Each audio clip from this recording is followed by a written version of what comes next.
So, what are some of the other habits that you can do to help yourself sleep?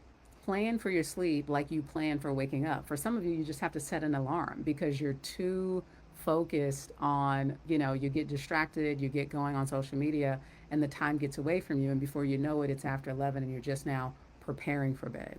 So, make a plan, set an alarm, consider setting an alarm to go to bed. The other thing that's really good is to try to go to sleep and wake up around the same time every day. Try not to make it drastically different, even on the weekends. The other thing you may be aware of is avoiding late afternoon or evening naps because that's going to make it harder to go to sleep. And try not to take a nap more than 45 minutes because that's going to get your body kind of out of sync. Now, here's a couple of things that you should do during the day in order to help yourself go to sleep at night. One of those is get sunlight because that's going to just, again, support your natural circadian rhythm. That's what natural sunlight does. So get outside, get in the sun so your brain knows this is daylight, we're awake. And then in the evening, when you bring down those lights, your body knows, okay, it's getting the sun's going down. It's time for bed. Also consider exercising earlier in the day. If you're doing that in the evening, sometimes that can overstimulate you.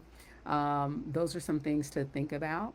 Now, let's get into some things that you can do as far as supplement wise to help you sleep better. So, definitely melatonin is something that you can do to help you sleep at night. I'm not a big fan of gummy vitamins, by the way, because some studies show that from one gummy to the next, getting the right amount of the herb or mineral or whatever in question can be variable.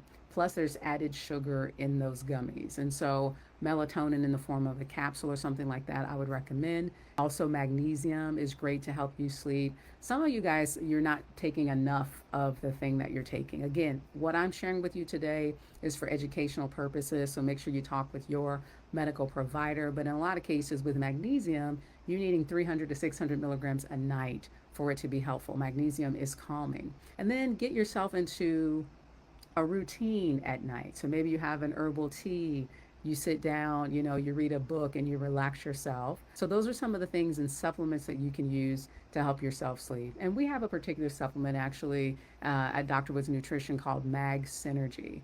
It's called Mag Synergy. It's got 3 forms of magnesium. It's got some of those calming herbs, and it's meant to be taken at night. And so if you'd like a link to order Mag Synergy, just type MAG in the chat and I will get you a link to that and we'll get you a discount. I want you to understand how important sleep is, how much time you spend sleeping, how it impacts your body in so many different ways. So I don't want you to discount the importance of getting your sleep.